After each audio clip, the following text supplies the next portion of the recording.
The AI Tsunami, humanity's last wake-up call.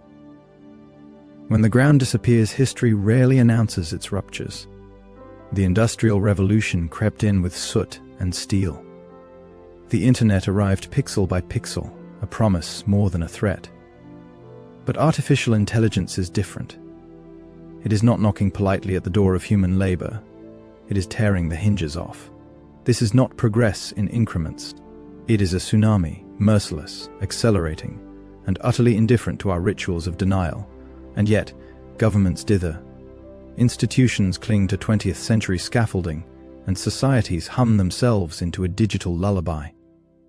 The architects of AI are screaming into the void, and the void replies with policy briefings that move slower than the technology they claim to regulate. This is not a tech story. It is a human one. And we are writing it in disappearing ink. The prophets and the profiteers Elon Musk, Sam Altman, Geoffrey Hinton, names that have become synonymous with both innovation and alarm. Musk warned in 2023 that AI could eclipse human intelligence within a decade. By late 2025, he escalated, work itself could become optional within 20 years, though not without trauma and disruption. Altman, in private talks with the Federal Reserve, forecasted up to 70% job displacement, compressing centuries of turnover into mere years.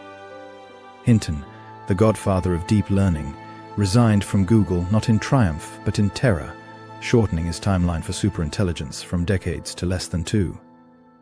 But let us pause the reverence. These men are not neutral prophets. They are embedded in the commercial machinery of AI. Musk's XI laid off 500 annotators in September 2025, pivoting to specialist AI tutors. Altman's OpenAI expands relentlessly while calling for regulation, often after the fact. Hinton's resignation, though sincere, followed years of building the very systems now deemed dangerous.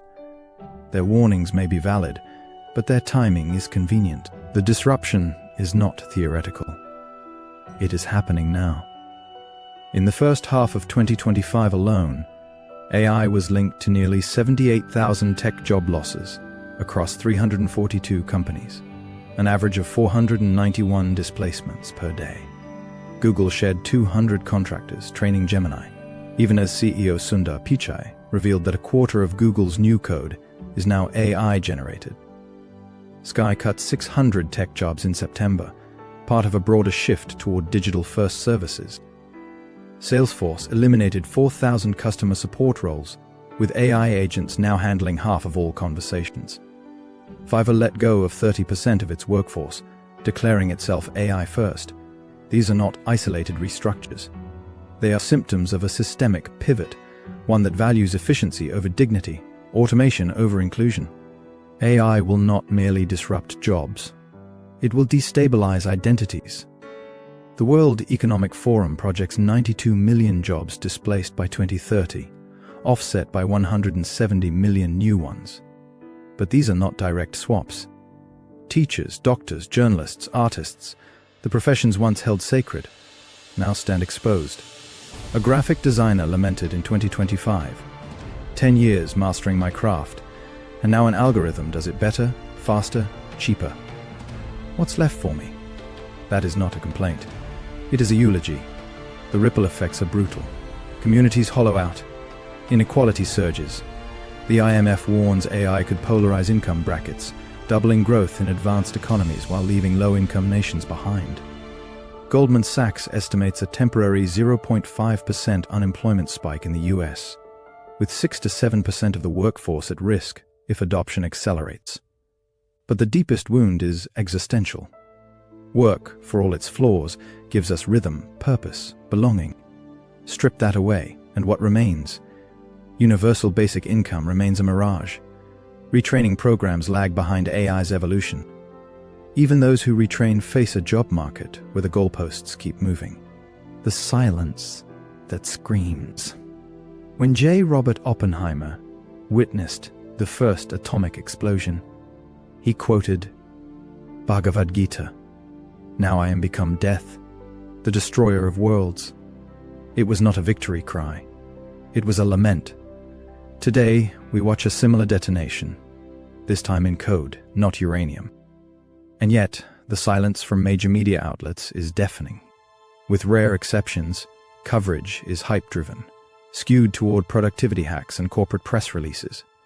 Investigative fellowships funded by AI critics spark backlash from OpenAI, accused of biased reporting.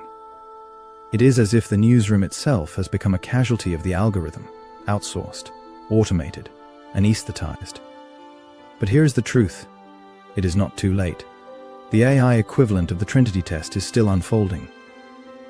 Before we quote Oppenheimer in regret, perhaps we should quote him in warning. A story still ours to write. Humanity has always adapted, from fire to flight to fiber optics. But AI demands more than adaptation. It demands reinvention. Governments must act, not with caution, but with courage. Societies must redefine what it means to thrive when labor is no longer the default. And individuals, yes, even the weary, even the displaced, must reclaim the pen before the machines write the ending for us. AI could liberate us. It could usher in an era of creativity, connection, and abundance. But without bold action, it will do the opposite: concentrate power, erase livelihoods, fracture communities. The clock ticks, the wave builds, and the question remains, will we rise to meet it or be swept away, whispering our regrets into the silence? Hit subscribe for reflections on leadership, workplace culture, ethical AI, and the emotional infrastructure that helps people thrive. Thank you for listening.